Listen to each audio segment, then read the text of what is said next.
Hello class 7 student guys, कैसे हैं आप सभी और कैसी चल रही है आपकी क्लास 7 की पढ़ाई। आज के इस वीडियो में हम कंप्लीट करेंगे क्लास 7 के एसएसटी का चैप्टर नंबर 8 भौगोलिक क्षेत्र कैसे पावन होते हैं। हम पढ़ेंगे पावनता का मतलब क्या है, कौन से क्षेत्र पावन होते हैं, किन स्थलों को पावन स्थल कहा जाता है, इसके अलावा तीर्थ यात्रा किन्हें कहा जाता है। साथ ही साथ आज की इस चैप्टर में हम पढ़ेंगे कि कुछ ऐसे पावन स्थल है जिनके पीछे कुछ हिस्ट्री है। ये देखेंगे कि हमारे जितने भी पावन स्थल हैं वो प्रकृति से किस तरीके से जुड़े हैं। जैसे हमारे बुक में दिया है, जैसे कई लोग वट वृक्ष की पूजा करते हैं, कई लोग पीपल के वृक्ष की पूजा करते हैं, तो किस तरीके से ये हमारी संस्कृति से जुड़ा हुआ है। और तो और आपने ये भी देखा होगा कि गंगा नदी की, यमुना नदी की, इन सभी की पूजा की जाती है, सरस्वती नदी की पूजा की जाती है, तो कैसे ये हमारे संस्कृति से जुड़े, इसको पढ़ेंगे। और साथ ही साथ ये देखेंगे कि जब यात्री तीर्थ यात्रा पे जाते हैं, जब श्रद्धालु तीर्थ यात्रा पे जाते हैं तो वो किस तरीके से व्यापार को प्रभावित करते हैं। इसके अलावा आगे बढ़ते बढ़ते हम पढ़ेंगे कि हमारे जितने भी पावन स्थल हैं, चाहे वो किसी भी धर्म के पावन स्थल हो, उनको आज संरक्षण की जरूरत है, तो उसको हम डिटेल में पढ़ेंगे। और इसी तरीके से संरक्षण वाले टॉपिक के साथ करेंगे हम अपने इस चैप्टर को कंप्लीट। तो मेरे साथ एनसीईआरटी की बुक निकालिए, पेन निकालिए और जल्दी से इस चैप्टर को कंप्लीट कीजिए।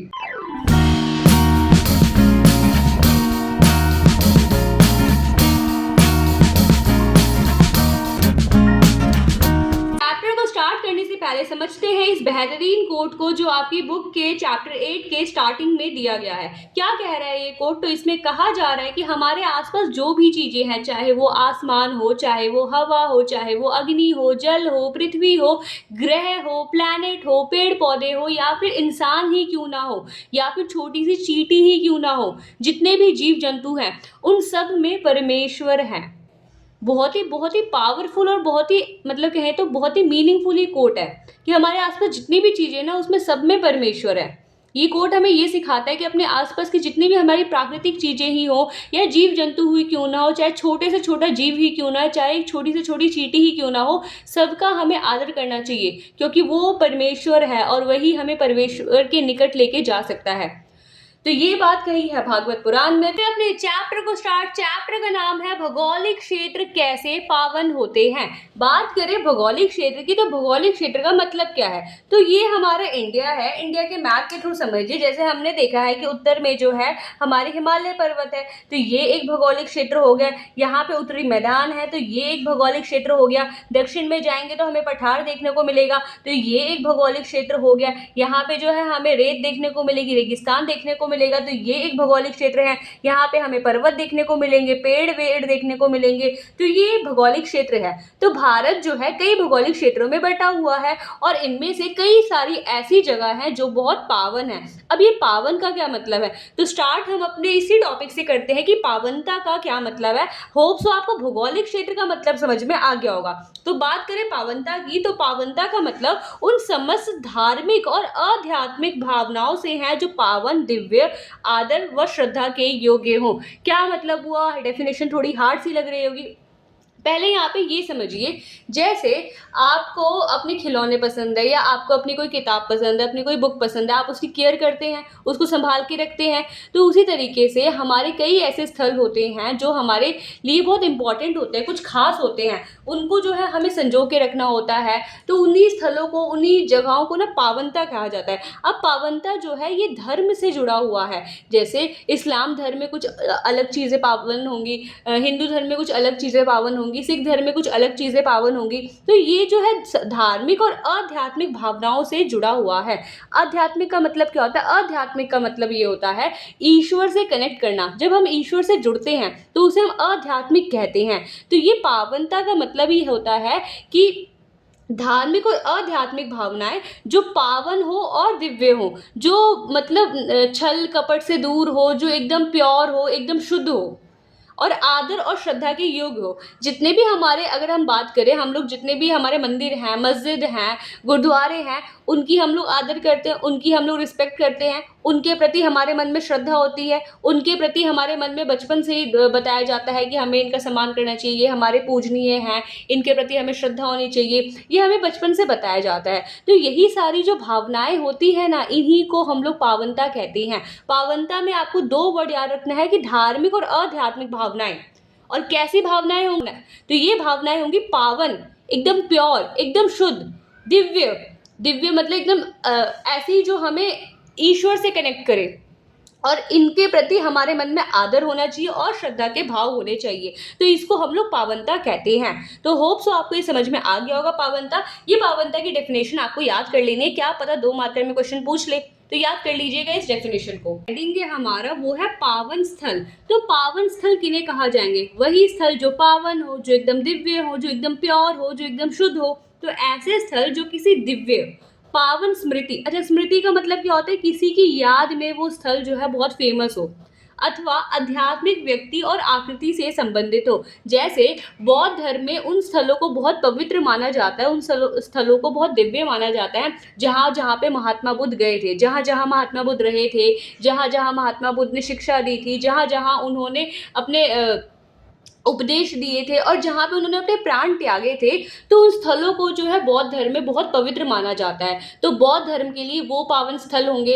इसके अलावा अगर सिख धर्म की बात करें तो सिख धर्म में क्या है कि जहाँ जहाँ सिख धर्म में 10 गुरु होते थे, तो सिख धर्म के जितने भी 10 गुरु थे उन्होंने जहाँ जहाँ पे अपनी शिक्षाएं दी, जहाँ जहाँ पे उपदेश दिए, जहाँ जहाँ पे लोगों की सेवाएं की, तो उनकी स्मृति से जो जो स्थल जुड़े हुए हैं उनको पावन स्थल कहा जाएगा। तो ये आपको ध्यान रखना है कि पावन स्थल का मतलब ही यही होता है कि किसी पावन स्मृति, किसी की याद में जो है वो स्थल फेमस हो गया है, या किसी आध्यात्मिक व्यक्ति को डिनोट करते हुए, जैसे महात्मा बुद्ध को डिनोट करते हुए सांची का स्तूप बहुत फेमस है। तो और या फिर किसी की आकृति से संबंधित हो, जैसे शिवलिंग जो है हिंदू धर्म में बहुत पवित्र माना जाता है। तो जहाँ जहाँ पे भी शिवलिंग स्थापना की गई है, जैसे केदारनाथ में जाएं या फिर कई ऐसे मंदिर हैं, तो उन स्थलों को पावन माना जाता है। तो ये आपको ध्यान रखना है कि पावन स्थल का मतलब ये होता है। जैसे कश्मीर का अजमेर शरीफ, जहाँ पे हिंदू भी जाते हैं, मुस्लिम भी जाते हैं, सिख भी जाते हैं, मतलब हर संप्रदाय के लोग यहाँ पे जाते हुए हमें देखने को मिलते हैं। और ये इस्लाम धर्म का बहुत पावन स्थल है। इसके अलावा सांची का स्तूप अगर देखें तो सांची का स्तूप कहाँ पे? मध्य प्रदेश में है। अब ये सांची का स्तूप, जितने भी हमारे इंडिया में स्तूप है ना, वो महात्मा बुद्ध को ध्यान में रखते हुए बनाए गए हैं। ऐसा बोला जाता है कि जितने भी स्तूप हैं इंडिया में, जैसे बोधगया में स्तूप है, सांची का स्तूप है, राजगीर में एक स्तूप है, तो इन सारे स्तूपों में ना महात्मा बुद्ध के शरीर के कुछ ना कुछ अवशेष रखे गए हैं उनकी याद में, उनकी स्मृति में।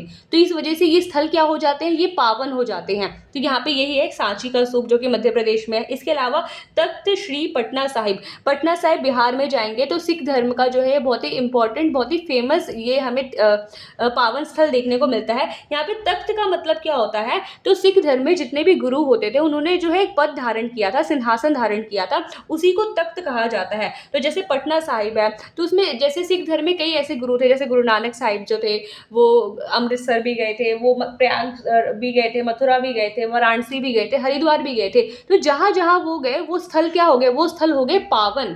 तो आपको यही ध्यान रखना है कि पावन स्थल का मतलब यही होता है कि किसी दिव्य आत्मा की स्मृति में जो स्थल फेमस हो गए हो उन्हें हम लोग पावन स्थल कहते हैं। तो होप्स आपको पावन स्थल की डेफिनेशन समझ में आ गई होगी, इसको याद कर लीजिएगा और एग्जाम्पल में आप ये डाल सकते हैं। 170 देखेंगे तो 170 पेज नंबर पे ना ये वाक्यांश दिया गया है जो कि जवाहरलाल नेहरू ने बोला था। जवाहरलाल नेहरू कौन थे? हमारे भारत के पहले प्रधानमंत्री थे। तो इन्होंने जो है ये वाक्य बोला गया है हमारे स्थलों के बारे में, हमारे पावन स्थलों के बारे में। क्या है, एक बार पढ़ लेते हैं। भारत अनादिकाल से तीर्थ यात्राओं का देश रहा है। तीर्थ यात्रा मतलब जहाँ पे लोग यात्रा करते हैं जिन पावन स्थलों पे। संपूर्ण देश में ये प्राचीन स्थल बर्फीले हिमालय पर्वतों जैसे बद्रीनाथ, केदारनाथ, अमरनाथ से लेकर दक्षिण में कन्याकुमारी तक हमें देखने को मिलते हैं। ऐसा क्या है जो हमारे लोगों को उत्तर से दक्षिण और दक्षिण से उत्तर तीर्थ स्थलों की यात्रा के लिए आकर्षित करता है? यह एक देश और संस्कृति की भावना है। तो यहाँ पे जवाहरलाल नेहरू ये बोल रहे हैं कि हमारे इंडिया में लोग उत्तर से लेकर दक्षिण तक जितने भी तीर्थ स्थल है वहाँ पे जाते हैं, वहाँ की ओर खींचे चले आते हैं। तो ऐसा क्या है इन तीर्थ स्थलों में, ऐसा क्या है इन पावन स्थलों में? तो ये बताते हुए जवाहरलाल नेहरू जो है ये वाक्यांश देते हैं। आपको ध्यान रखना, जैसे मान लीजिए 1 मार्कर में ही क्वेश्चन पूछ ले कि ये वाक्यांश या ये कथन किसका है, तो आपको ध्यान रखना जवाहरलाल नेहरू का है, क्योंकि हमें एक नंबर भी छोड़ना नहीं है। तो आप एक बार ध्यान रखते हुए ये चलिएगा ये पॉइंट। आपको ये वाक्यांश याद नहीं करना है, बस ये ध्यान रखना है कि तीर्थ यात्राओं के बारे में जो वाक्यांश बोला था वो जवाहरलाल नेहरू ने बोला था।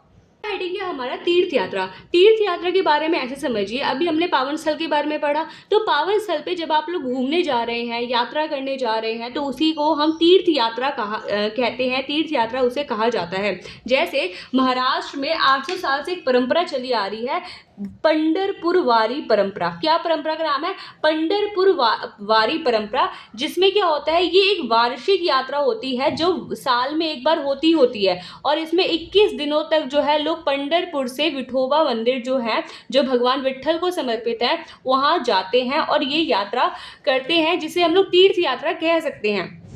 तो ये आपको ध्यान रखना है। इसमें एक 1 मार्कर में क्वेश्चन ये बन सकता है कि पंढरपुर वारी परंपरा जो है कहाँ पे देखने को मिलती है, तो महाराष्ट्र में देखने को मिलती है। पंढरपुर वारी जो तीर्थ यात्रा होती है कितने दिनों तक चलती है, तो ये जो है 21 दिनों तक चलती है। ये ध्यान रखना है। ये कौन से मंदिर को समर्पित है, तो ये विठोबा मंदिर को समर्पित है, ये भी आपको ध्यान रखना है। इसके अलावा अगर तीर्थ यात्रा के और एग्जाम्पल देखें, तो जैसे हिंदू धर्म में लोग अमरनाथ यात्रा पे जाते हैं, वैष्णो देवी यात्रा पे जाते हैं, केदारनाथ यात्रा पे जाते हैं, तो वो इसका एग्जाम्पल हो गया। इसके अलावा इस्लाम धर्म में लोग हज यात्रा पे जाते हैं, तो वो इसका एग्जाम्पल हो गया। तो होप सो आपको तीर्थ यात्रा के बारे में समझ में आ गया होगा। तीर्थ यात्रा के बारे में पढ़ते हैं, तो उसमें हमें ध्यान रखना है कि जैन धर्म में जो पावन स्थल है वो किसको माना जाता है, तो जैन धर्म में जहाँ तीर्थंकर ने मोक्ष प्राप्त किया हो या जो स्थल तीर्थंकरों से जुड़ी हो, उन्हें जो है जैन धर्म में पावन स्थल माना जाता है। अब ये तीर्थंकर क्या है, तो तीर्थंकर का मतलब होता है कि ऐसे व्यक्ति, ऐसा इंसान जिसने सामान्य जीवन से उच्चतर जीवन को प्राप्त कर लिया हो। जैसे हम सब तो जीते हैं नॉर्मल लाइफ, बट जिन्होंने उससे भी आगे बढ़ के जीवन को और ऊपर से परख लिया हो या प्राप्त कर लिया हो, तो ईश्वर से एकदम समीप पहुंच चुके हो, उन्हें तीर्थंकर कहा जाता है। तो क्या डेफिनेशन है, जो सामान्य जीवन से उठकर उच्चतर जीवन को मार्गदर्शित करते हैं, प्राप्त करते हैं, उन्हें तीर्थंकर कहा जाता है। और ये तीर्थंकर की प्रणाली हमें कहाँ देखने को मिलती है, ये हमें जैन धर्म में देखने को मिलती है। अगर हम लोग तीर्थंकर का अर्थ देखें ना, तो तीर्थंकर का मतलब होता है टीचर, और जैन धर्म में हमें टोटल 24 तीर्थंकर देखने को मिलते हैं।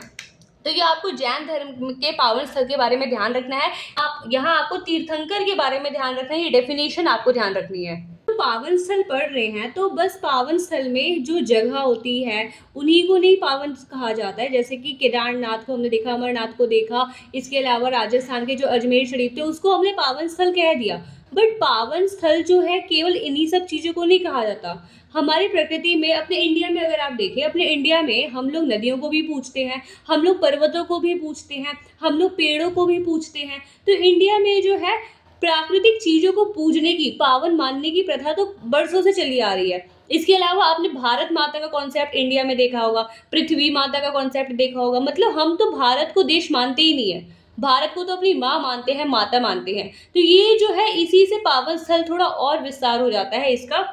जैसे पावन स्थल में और किन किन चीज़ों को शामिल किया जाता है, तो इसमें वृक्ष, नदी, पर्वत, पशु को भी शामिल किया जाता है, उनको भी पावन माना जाता है। इंडिया में हम भारत माता का कॉन्सेप्ट देखते हैं, भूदेवी, भूमि देवी, धरती माता, ये आपने बहुत बार सुना होगा धरती माता। तो ये धरती माता की, धरती को माता माना जा रहा है, क्यों? क्योंकि ये बहुत हमारे लिए खास है, ये जमीन हमारे लिए बहुत खास है, बहुत कीमती है, तो इसलिए भूदेवी का कॉन्सेप्ट देखने को मिलता है। पृथ्वी माता, पृथ्वी को तो हम ग्रह मानते ही नहीं है, हम तो उन्हें माता मानते हैं, अपनी माँ मानते हैं, क्योंकि ये पृथ्वी जो है हमारे लिए बहुत खास है, बहुत कीमती है। तो ये भी ध्यान रखना है कि पावन स्थल में केवल केदारनाथ, अमरनाथ ही शामिल नहीं है, बल्कि कई प्राकृतिक चीजें भी जो है इसमें शामिल हैं। जैसे अगर हम देखें, डोंगरिया खोंड जनजाति है। जनजाति क्या होते हैं? जो ट्राइब, आदिवासी टाइप के लोग जो होते हैं ना, जो अभी भी जंगलों में अपना जीवन व्यतीत करते हैं, उन्हें जनजाति कहा जाता है। तो उसी में कई सारी जनजातियां होती है, और उसी में से एक जनजाति है डोंगरिया खोंड जनजाति, जो कि कहाँ की जनजाति? उड़ीसा की है। उड़ीसा की ये जनजाति जो है डोंगर की पहाड़ी को जो है बहुत पावन मानते हैं।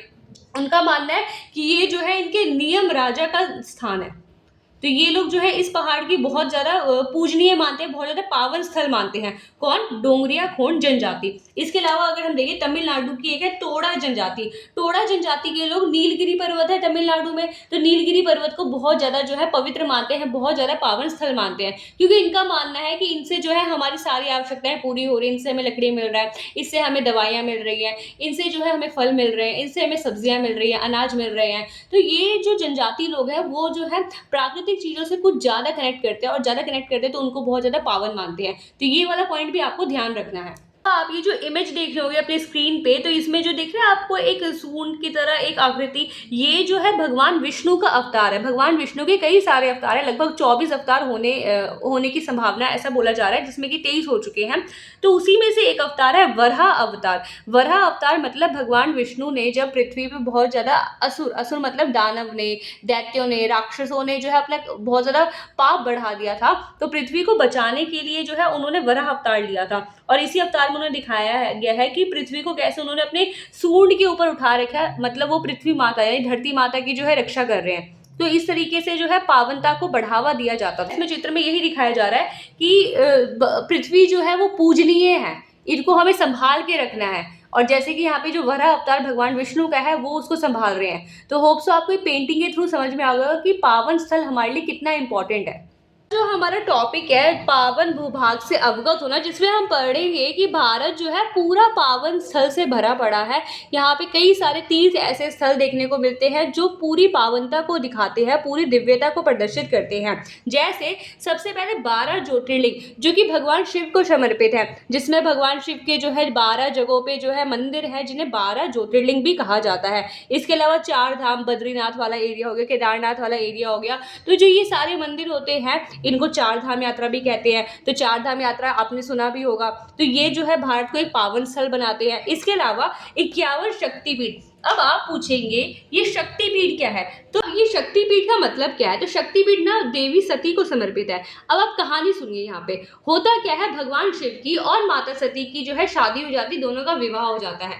बट जो सती माता के पिता थे यानी पापा जो उनके थे वो खुश नहीं थे, क्योंकि उन्होंने भगवान शिव के साथ विवाह करा था, शादी करी थी। क्योंकि भगवान शिव को जो है वो मानते थे कि अघोरी है।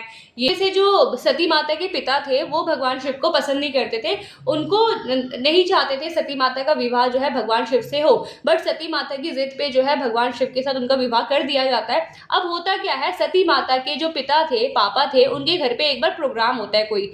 अब उस प्रोग्राम में सती माता को जो है नहीं इनवाइट किया जाता है। बट इसके बावजूद भी सती माता जाती है, क्योंकि उनका मानना था कि वो उनके पापा का ही घर है, तो उनके पापा उनको इनविटेशन दे या ना दे उससे कोई फर्क नहीं पड़ता, उनको तो जाना चाहिए। अब सती माता गई अपने पापा के घर में, अपने पति यानी शिव के साथ गई। बट शिव जी की जो है वहाँ पे बहुत ज़्यादा बेइज्जती की जाती है, सती माता को भी बहुत ज़्यादा इग्नोर किया जाता है। तो ये सबसे ना उन्हें बहुत बुरा लगा कि मेरे हस्बैंड का जो है इतना बेइज्जती क्यों कर रहे हैं, भगवान शिव की जो है इतनी बेइज्जती क्यों कर रहे हैं। तो उन्होंने क्या किया, खुद को जो है अग्नि में, जो हवन कुंड होता है ना, उसमें समाहित कर लिया और खुद के जो प्राणों को है जला दिया, मतलब अपने देह त्याग कर दिया, अपनी बॉडी का त्याग कर दिया।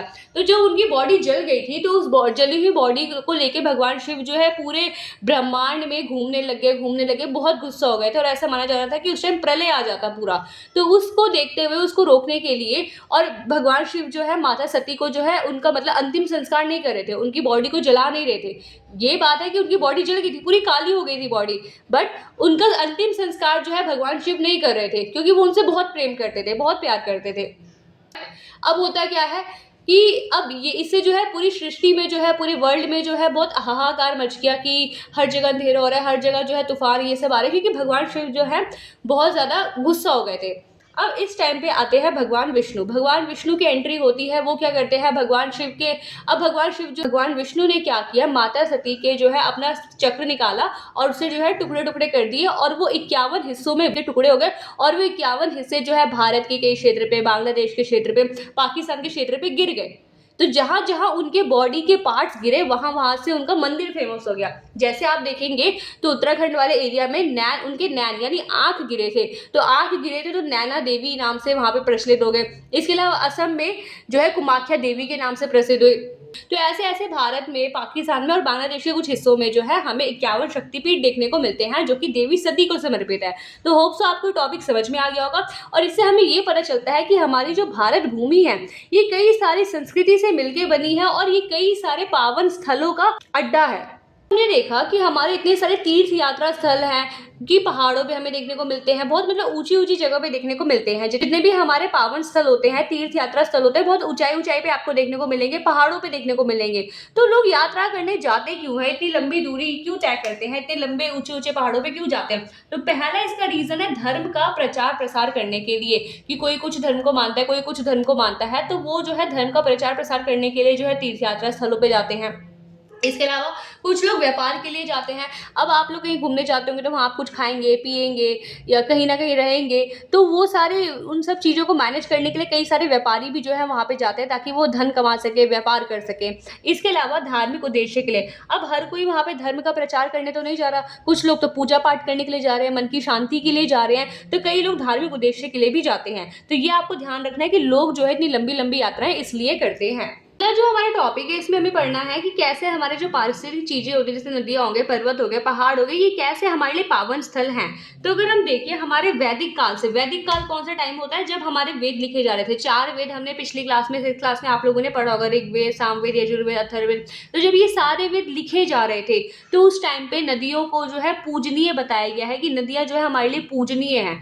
और सही बात भी है। अगर हम अपने इतिहास को देखें या आज भी आप देखें, आपके घर में जो आटा आ रहा है, आपके घर में जो चावल आ रहा है, वो ऐसे ही नहीं आ रहा है। उसको पहले एक किसान उगा रहा है और उसको उगाने के लिए चाहिए पानी, और वो पानी हमें मिल रहा है नदियों से। तो इसलिए जो है नदियाँ बहुत इंपॉर्टेंट है। तो ये प्राचीन काल से ही, वैदिक काल से ही हमारे टाइम पे पूजनीय मिली है। आज भी नदियों को जो है गंगा नहीं कहा जाता, गंगा नदी नहीं, गंगा जी कहा जाता है, यमुना जी कहा जाता है। आप अपने पेरेंट्स को मुंह से ये आपने सुना होगा कि गंगा जी, यमुना जी। तो ये आपको ध्यान रखना है कि नदियां जो है हमारे लिए हमेशा से पूजनीय रही हैं, रही थी, रहेंगी। यमुना जी कहते हैं क्योंकि ये भारतीय सभ्यता के लिए जीवनदायिनी है। जीवन मिल रहा है इनसे हमें अनाज मिल रहा है जो कि जीवन के लिए बहुत इंपॉर्टेंट है। तो ध्यान में रखते हुए चलना है नदियों के बारे में कि नदियां हमारे लिए हमेशा से पूजनीय रही हैं और इनकी हमें आदर भी करना चाहिए, इनका हमें सम्मान भी करना चाहिए, इनको गंदा नहीं करना चाहिए। तो होप सो आपको ये नदी वाला टॉपिक समझ में आ गया होगा। तो हमारा पावन स्थल है वो है कुंभ मेला, जो कि हमें बुक में दिया गया है। तो आप सभी कुंभ मेले के बारे में बहुत अच्छे से जानते होंगे। आप या आपके पेरेंट्स जो है कुंभ मेले में जरूर गए होंगे, या आपने कुंभ मेले में जाते हुए लोगों को न्यूज में देखा होगा। लगभग 66 करोड़ 66 करोड़ लोग जो है बोला जा आंकड़ों के अकॉर्डिंग जो है बोला जा रहा है कि कुंभ मेले में गए थे। तो ये बहुत बड़ा आंकड़ा है। अब इतने सारे लोग कुंभ मेले में गए थे, अब कुंभ मेले की कहानी क्या है, स्टोरी क्या है कुंभ मेले की, उसमें से बहुत कम लोगों को पता होगा। बट आप उनमें से एक होंगे जिन्हें कुंभ मेले की स्टोरी पता है। तो देखिए स्टोरी होती क्या है। अब होता है समुद्र मंथन। समुद्र मंथन मतलब समुद्र को मथा जा रहा था, जैसे दही को मथा जाता है ऐसे ऐसे करके तो उसमें से मक्खन निकलता है, उसी तरीके से समुद्र को मथा जा रहा था। जब समुद्र को मथा जा रहा था तो उसमें कई सारी चीजें निकल रही थी, जिसमें से एक चीज निकली जिसे हम लोग अमृत के नाम से जानते हैं। अब अमृत तो आप सभी जानते होंगे। अमृत क्या होता है, अमृत अगर कोई पी लेगा तो उसकी कभी मृत्यु नहीं होगी, उसकी कभी डेथ नहीं होगी। तो यहाँ पे देवता बोल रहे हैं कि हम अमृत पिएंगे, बट यहाँ पे जो राक्षस हैं, जो असुर हैं, वो बोल रहे हैं कि हम अमृत पिएंगे। अब दोनों में हो गई लड़ाई। अब दोनों की लड़ाई को सुलझाने के लिए आते हैं भगवान विष्णु। अब भगवान विष्णु क्या करते हैं, यहाँ पे मोहिनी का रूप ले लेते हैं। मोहिनी जो कि बहुत सुंदर कन्या होती है, और उस अमृत कलश को ले जाते हैं और देवताओं और जो राक्षस थे उनको बोलते हैं कि आप एक जगह बैठिए, मैं आपको अमृत पिलाऊंगी। जब भगवान विष्णु उस अमृत को लेके जाते हैं तो उस अमृत की 4 बूंदें 4 जगह पर गिरती हैं, और उन 4 जगहों को ही कुंभ मेला कहा जाता है और बोला जाता है कि ये बहुत ज्यादा पावन स्थल हो गया है। तो ये ध्यान रखना है कि जब भगवान विष्णु उस अमृत को लेके जा रहे थे तो वो अमृत भारत में 4 हिस्सों में गिर गई। कहाँ कहाँ गिरी, हरिद्वार में गिरी, प्रयागराज में गिरी, उज्जैन में गिरी, नासिक में गिरी। तो जब इन 4 जगहों पे ये अमृत की बूंदें गिरी तो वही जगह जो है कुंभ कहलाया, और वहीं पे जो है 6 साल में 12 साल में जो है मेले लगते हैं जिसे हम लोग कुंभ मेला कहते हैं।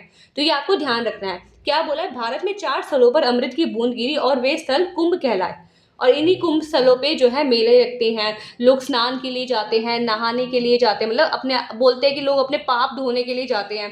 बहुत ही फनी है, बट ध्यान रखना है कि ये जो है स्थल बहुत ज्यादा पावन स्थल है। जैसे हरिद्वार में, प्रयागराज में, नासिक में, उज्जैन में, इन 4 जगहों पे जो है ये अमृत की बूंदें गिरी, और यहीं पे जो है ये स्थल क्या कहलाए, कुंभ कहलाए।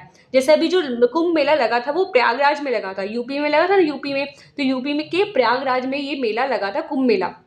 अब प्रयागराज के बारे में ध्यान रखना है कि प्रयागराज में जो है गंगा, यमुना, सरस्वती 3 नदियों का संगम, मतलब यहाँ से जो है गंगा नदी भी बहते हुए आ रही है, यहाँ से यमुना नदी भी बहते हुए आ रही है, यहाँ से सरस्वती नदी भी आ रही है। तो जहाँ पे तीनों नदी आपस में मिल जाती हैं, वहीं पे जो है ये कुंभ मेला लगता है, जो कि प्रयागराज में लगता है। ये प्रयागराज में जो मेला होता है हर 6 साल में लगता है, और कई कुंभ मेले होते हैं जो 12 साल में भी लगते हैं। तो आपको ये ध्यान रखना है। इसके अलावा ये ध्यान रखना है कुंभ मेले जो है कहाँ का लगते हैं, तो 4 जगह पे लगते हैं। 4 जगह जो है इंपॉर्टेंट है। इसके अलावा जो कुंभ मेला है उसके बारे में हम यूनेस्को की सूची में भी जो है लिखा गया है। यूनेस्को क्या है, यूनेस्को जो है हमारे जितने भी सांस्कृतिक स्थल होते हैं, सांस्कृतिक परंपराएं होती हैं, उनको जो है संरक्षण यानी बचाने का काम करते हैं, उनको बढ़ावा देने का काम करते हैं। जैसे हाल ही में छठ पूजा जो है, छठ पूजा को भी जो है यूनेस्को ने अपनी लिस्ट में शामिल किया। उसी तरीके से कुंभ मेले को भी यूनेस्को ने अपनी सांस्कृतिक धरोहर की जो सूची है उसमें शामिल किया। तो ये आपको ध्यान करके चलना है। जैसे मान लीजिए 1 मार्क के लिए क्वेश्चन आया कि यूनेस्को की सांस्कृतिक सूची में भारत का कौन सा पावन स्थल शामिल है, तो कौन सा पावन स्थल शामिल है, कुंभ मेला शामिल है। तो होप्स आपको कुंभ की ये स्टोरी समझ में आ गई होगी। समझ में आई होगी तो अपने घर में जरूर बताइएगा कि ये कुंभ की स्टोरी क्या है। पावन स्थल है वो हमारा है पर्वत और वन, और हमने अभी देखा था कि पर्वतों को, नदियों को तो वैसे भी पावन स्थल माना जाता है। अब पर्वतों को पावन स्थल क्यों माना जाता है, तो पर्वतों को पावन स्थल मानने के पीछे एक कारण है कि इसे बोलते हैं कि ये पृथ्वी से स्वर्ग का प्रवेश द्वार है, कि आप पहाड़ों पे चल जाओगे, एकदम ऊंचाई पे चल जाओगे तो वहां से जो है आपको स्वर्ग का रास्ता खुल जाएगा, ऐसा मान्यता है। रियलिटी क्या है हम नहीं जानते। तो ये ध्यान रखना है कि पर्वतों को उनको ऊंचाई के कारण पृथ्वी से स्वर्ग का प्रवेश द्वार भी कहा जाता है। इस कारण अगर हम देखें तो कई सारे जो मंदिर हैं वो हमें पहाड़ों पर देखने को मिलते हैं, जैसे वैष्णो देवी मंदिर है, तिरुवनमलाई का मंदिर है, तो ये सारी जो है हमें पर्वतों पर देखने को मिलती हैं। और वैसे भी अगर आप जानते हो तो पर्वत जो है, पर्वत भी नदियों की तरह हमारे लिए पूजनीय रही है, पर्वतों को भी पूजा जाता है। जैसे नैना देवी का जो मंदिर जिस पर्वत पे है उसको पूजा जाता है, हिमालय पर्वत की भी पूजा की जाती है, नंदा देवी जो पर्वत है उसकी भी पूजा की जाती है। तो इस तरीके से जो है पर्वत हो गए, वहाँ पे जो वन है, जंगल है, वो भी हमारे लिए पूजनीय है। पावन स्थल आता है जिसमें हमें पढ़ना है वृक्ष, वन, पावन निकुंज, इसके बारे में। तो हमने ये पहले भी डिस्कस किया था कि हमारे इंडिया में पेड़ों को भी पूजा जाता है, जिसमें नीम के पेड़ हो गए, पीपल के पेड़ हो गए, तो जिसमें सबसे फेमस है हमारा पीपल का वृक्ष। पीपल का वृक्ष ही इसे बोधि वृक्ष कहा जाता है, जो कि बौद्ध धर्म में बहुत ज़्यादा फेमस है। बौद्ध धर्म के जो लोग हैं वो बोधि वृक्ष की पूजा करते हैं। और अगर हम बात करें हिंदू धर्म के, तो हिंदू धर्म में पीपल के वृक्ष की पूजा की जाती है, और इसी पीपल के वृक्ष को बोधि वृक्ष भी कहते हैं। और संस्कृत में इसी वृक्ष को कहते हैं अश्वत्थ। क्या कहते हैं, अश्वत्थ कहते हैं। और अगर बात करें लैटिन भाषा की, तो लैटिन भाषा में इसका कुछ और नाम है, बट उसका मतलब ही होता है पावन वट वृक्ष। वट वृक्ष, तो वट वृक्ष जो है पीपल के वृक्ष को कहा जाता है। अब ये जो वृक्ष है ये हमें औषधियाँ देती हैं, दवाइयाँ देती हैं, छाया देती हैं, फल देते हैं, फूल देते हैं, अनाज देते हैं। तो इस तरीके से ये जो पेड़ हैं हमारे लिए पूजनीय हैं, और इसी वजह से इनको भी पावन स्थल माना जाता है। कि आपने खुद देखा होगा आपके घर में आपकी मम्मी ने कई बार पीपल के पेड़ को धागा बांधते हुए देखा होगा लोगों को, या फिर लोग जो है पेड़ों के आगे दिया जला रहे हैं, धूप जला रहे हैं, तो मतलब पूजा कर रहे हैं, अपनी अपनी जो पूजा की विधियां होती है उनके द्वारा जो है उनकी पूजा कर रहे हैं, या किसी पेड़ के सामने जो है हाथ जोड़ के खड़े हैं। तो ये सारे जो क्षेत्र है ना, ये भी हमें दिखाते हैं कि पेड़ भी जो है पूजनीय है, पेड़ों की भी पूजा की जाती है। इस तरीके से पेड़ भी जो है वो पावन स्थल हैं। अब बात करें, हमने वृक्ष देख लिया, वन देख लिया, अब ये पावन निकुंज क्या है, तो पावन निकुंज कुछ और नहीं है। अब क्या हुआ था, जो गांव में जनजाति क्षेत्र में जो लोग रहते थे, उन्होंने पेड़ों की रक्षा के लिए, क्योंकि पेड़ों की कटाई की जा रही थी, खुदाई की जा रही थी। खुदाई क्यों की जा रही थी, कि इसमें से हम लोग जो है कोयला निकाल सके, पेट्रोल के लिए जो अवशेष होते हैं वो निकाल सके, क्योंकि खुदाई करके जमीन से निकलता है। तो उन सबको निकालने के लिए हमने बहुत बड़ी मात्रा में जो है पेड़ों को काटना स्टार्ट कर दिया। अब पेड़ों की रक्षा के लिए जो जनजाति लोग थे उन्होंने क्या किया, पेड़ों को जो है देवताओं का निवास स्थान बताया। अब लोगों में तो थोड़ा धार्मिक भावना आ जाएगी, अरे पेड़ में तो हमारे देवता रहते हैं, अरे पेड़ में तो हमारे भगवान रहते हैं, पेड़ में तो हमारे ईश्वर रहते हैं, पेड़ में तो हमारे गॉड रहते हैं, हम अपने गॉड को कैसे काट सकते हैं, हम अपने ईश्वर को कैसे काट सकते हैं। तो लोग क्या करेंगे, पेड़ों को थोड़ा काटना कम कर देंगे। तो इस वजह से जो जनजातीय क्षेत्र थे उन्होंने जो है इसे पावन निकुंज कहा। क्या कहा, पावन निकुंज। और पावन निकुंज जैसे अगर हम देखें वृंदावन वाले एरिया में, ब्रज वाले एरिया में पावन निकुंज बहुत फेमस भी है, जिसमें बोला जाता है कि यहाँ के जो वृक्ष होते हैं, जो पेड़ पौधे होते हैं, जैसे निधि वन आपने सुना होगा, निधि वन जो जंगल है, निधि वन जो है, जो वन एरिया है जहाँ पे बहुत पेड़ हैं, उसमें ये भी बोला जाता है कि जो श्री कृष्ण थे, गोपियाँ थी, राधा रानी थी, वो सारे जो है वहाँ पे उस वृक्ष में जो है निवास करते हैं। तो इसी से हमारा कॉन्सेप्ट आया है पावन निकुंज।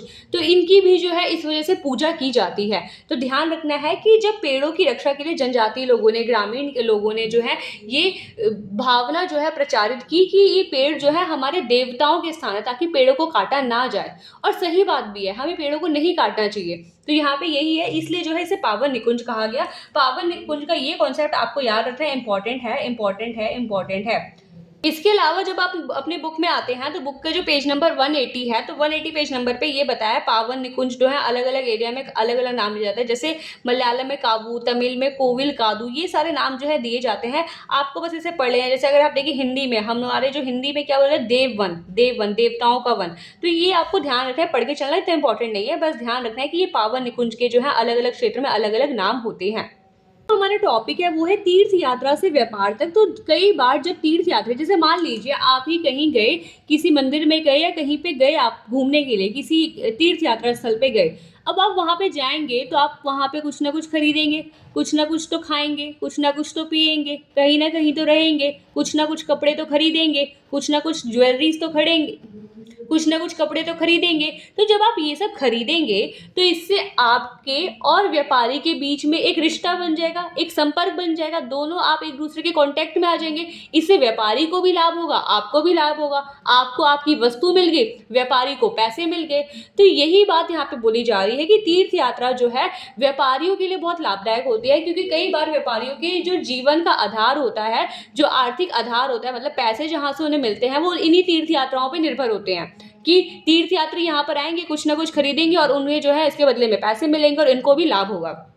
जैसे पहला पॉइंट क्या बोल रहा है, तीर्थयात्री अपनी यात्रा के दौरान व्यापारियों के संपर्क में आते हैं। कैसे संपर्क में आते हैं आपने अभी देख लिया। इसके अलावा तीर्थयात्री कई प्रकार की वस्तुएं खरीदते हैं और व्यापारी बेचते हैं। खरीदेगा कौन? खरीदेगा तीर्थयात्री यानी कि आप, और बेचेगा कौन? यानी कि व्यापारी, यानी कि जो दूसरा हमें सामने से बेच रहा है। इसके अलावा क्या बोल रहे हैं, जैसे कि हमें पता है कि कुछ व्यापारी जो है वो भी तो तीर्थ यात्रा पे जाते होंगे। अब जो व्यापार कर रहा है वो भी कहीं ना कहीं घूमने तो जाएगा ही जाएगा, उनके भी तो बच्चे होंगे, वो भी तो घूमेंगे कहीं ना कहीं।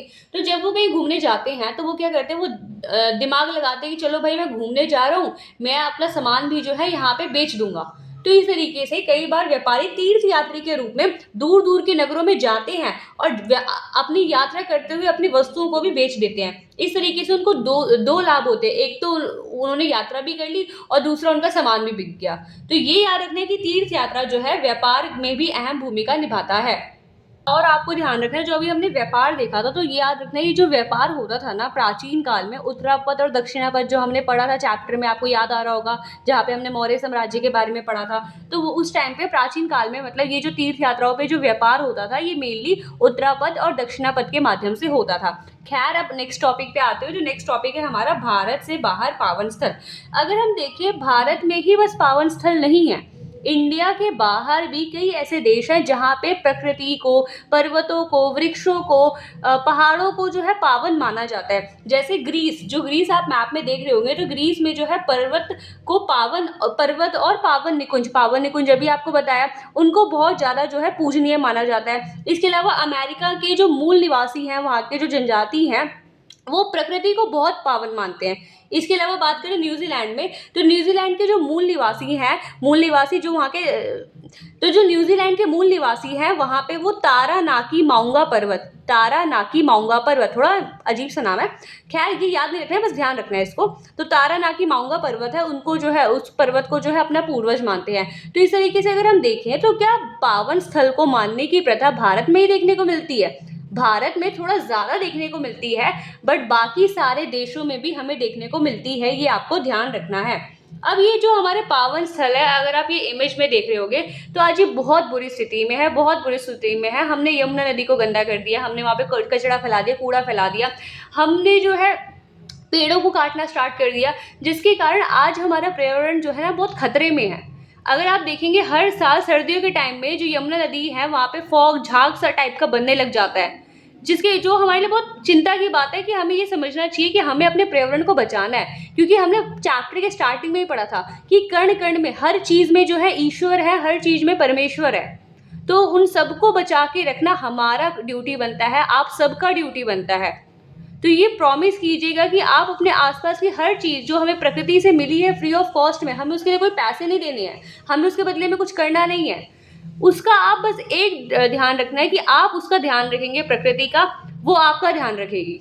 अगर आप प्रकृति का ध्यान रखेंगे तो प्रकृति आपका ध्यान रखेगी। बस ये प्रॉमिस कीजिए कि आप हमारे नेचर का ध्यान रखेंगे। खैर, जब हम आगे बढ़ते हैं तो कैसे ध्यान रखें अपने नेचर का, तो ऐसे ध्यान रखिए कि पेड़ों को मत काटिए, नदियों को साफ रखिए और अपनी भूमि को, जो हमारी गलियां होती हैं, जो सड़कें होती हैं, उनको दूषित ना करें। अब आप बोलेंगे हम तो पेड़ नहीं काटते, मानती हूँ आप पेड़ नहीं काटते, पेड़ लगा तो सकते हैं ना, तो वो लगाइए। आप बोलेंगे कि हम नदियों को गंदा नहीं करते, मानती हूँ आप नदियों को गंदा नहीं करते, बट अपने आसपास के एरिया को तो साफ रख सकते हैं ना। तो आप जो है छोटा छोटा अगर कदम उठाएंगे ना, तो हमारा पूरा नेचर जो है बहुत ज़्यादा साफ हो जाएगा, बहुत ज़्यादा क्लीन हो जाएगा, और ये हमारी तरफ से हमारे परमेश्वर को एक गिफ्ट होगा। तो आपको यहाँ पे टॉपिक सारा समझ में आ गया होगा, आप जो ड्यूटी मैंने आपको बोली है वो भी आप मानेंगे। अपने अभ्यास के क्वेश्चन को, तो पहला अभ्यास के क्वेश्चन जो है हमें ये नहीं करना है, बट इसमें ये बोला गया है कि एक जो पर्यावरण वेद हैं, जो पर्यावरण को बहुत ज़्यादा मतलब संभालने का काम करते हैं, उसको सेफ रखने का काम करते हैं, तो वो कहते हैं जिस तरीके से हम अपनी सृष्टि को देखते हैं, जिस तरीके से हम विश्व को देखते हैं, वर्ल्ड को देखते हैं, वैसे ही जो है हम उसके साथ बिहेवियर करते हैं। आप अपनी मम्मी के साथ, अपने पापा के साथ अच्छा बिहेव करते होंगे, क्योंकि वो आपके पेरेंट हैं, वो आपसे बड़े हैं, करते होंगे। वैसे ही यहाँ पे बोला जा रहा है कि अगर हम प्रकृति को, अपनी नदियों को माँ मानेंगे, पेड़ों को जो है माँ मानेंगे, पेड़ों को जो है ईश्वर मानेंगे, तो हम उनका भी जो है केयर करेंगे। ये बात आपको ध्यान रखनी है कि आपकी ड्यूटी भी बनती है कि आपको अपने नेचर का ध्यान रखना चाहिए, क्योंकि नेचर हमें कितनी सारी चीज़ें हमें दे रहा है, और ये भी तो हमारी ड्यूटी बनती है कि हम भी उसका ध्यान रखें। खैर, आगे बढ़ते हुए हमें सेकंड क्वेश्चन नहीं करना है। थर्ड क्वेश्चन हमारा क्या कह रहा है, आपके विचार में नदी, पर्वत, वन जो है पावन क्यों माने जाते हैं। ये क्वेश्चन जो है बताया था कि नदी को क्यों माना जाता है, वन को क्यों माना जाता है, इसमें नोट्स बना रखा है, आप इसको कर लेना। इसके अलावा जो फोर्थ क्वेश्चन है, लोग तीर्थ या अन्य पावन स्थलों की यात्रा क्यों करते हैं। तो जो तीर्थ यात्रा के जो उद्देश्य बताए थे आपको चैप्टर में, धर्म का प्रचार करने के लिए, धार्मिक उपदेश के लिए, शांति के लिए, तो वो वाला पॉइंट जो है आपको यहाँ पे डाल देना है। इसके वाला जो अगला क्वेश्चन है, जिसमें बोला जा रहा है कि प्राचीन तीर्थ यात्रा मार्गों ने उस समय किस प्रकार व्यापार को प्रोत्साहित किया, तो जो व्यापार वाला पॉइंट आपको बताया था ना, वही वाला पॉइंट जो है आपको यहाँ पे डाल देना है। फिर अगला क्वेश्चन यहाँ पे है, पावन स्थल किस प्रकार वहाँ के लोगों की संस्कृति और परंपरा को जो है प्रभावित करते हैं। तो इसमें आप ये लिखेंगे कि जो तीर्थ स्थल होते हैं उसी के अकॉर्डिंग जो है वहाँ की संस्कृति भी ढल जाती है, वहाँ के लोग भी जो है खुद को ढाल लेते हैं। कई लोग जो है पावन स्थल, जैसे वृंदावन के बारे में जानते होंगे, तो जब आप लोग वृंदावन में जाते हैं, वहाँ के लोगों को आप देखेंगे तो वहाँ के लोगों के मुंह से हमेशा राधे राधे निकलेगा, ठीक है, वहाँ पे लोग राधे राधे ही बोलेंगे। इसके अलावा अगर आप अयोध्या चले जाएं, अयोध्या में जाएंगे तो जय श्री राम, जय श्री राम, तो लोग क्या है उसी संस्कृति के अकॉर्डिंग खुद को ढाल लेते हैं। तो आपको ये पॉइंट लिखना है, चाहे तो आप इसको स्किप भी कर सकते हैं। बात करें नेक्स्ट क्वेश्चन की, नेक्स्ट क्वेश्चन जो है, फिर जो अगला क्वेश्चन है, आठवां क्वेश्चन, जिसमें कह रहे हैं तीर्थ यात्रा किस प्रकार दोहरा महत्व रखती है। तो इसमें आपको तीर्थ यात्रा के उद्देश्य ही बताने हैं कि व्यापार के लिए ये इंपॉर्टेंट होती है। जैसे व्यापारी जो है कई बार तीर्थ यात्रा के लिए जाते हैं और साथ साथ अपना व्यापार भी कर लेते हैं, सामान भी बेच देते हैं। तो इस तरीके से तीर्थ यात्रा जो है उनके लिए दोहरा महत्व रखती है कि एक तो उन्होंने यात्रा भी कर ली और दूसरा उन्होंने अपना सामान भी बेच लिया। तो यहाँ पे आपको वो वाला पॉइंट जो है डाल देना है। होप सो आपको ये समझ में आ गया होगा। आपका आज का होमवर्क, तो मुझे कमेंट करके जरूर बताएं कि 10 में से आपका कितना स्कोर रहा, और इसका आंसर आपको हमारे व्हाट्सएप चैनल पे मिल जाएगा, जिसका लिंक डिस्क्रिप्शन में दिया गया है। इस तरीके से हमने कर लिया इस पूरे चैप्टर को समाप्त। कैसी लगी ये वीडियो कमेंट करके जरूर बताएं। चैप्टर समझ में आया नहीं ये बताएं, कोई डाउट हो या सजेशन हो तो कमेंट जरूर करिए, और तब तक के लिए जुड़े रहिए सोशल सूत्रा 2.0 के साथ, कि यही वो चैनल है जहाँ पे सोशल साइंस पढ़ाई नहीं फील कराई जाती है। तो सब्सक्राइब कर लीजिए सोशल सूत्रा 2.0 चैनल पे और हमारे साथ जुड़े रहिए। Thank you so much. जय हिंद। मतलब सोशल सूत्रा।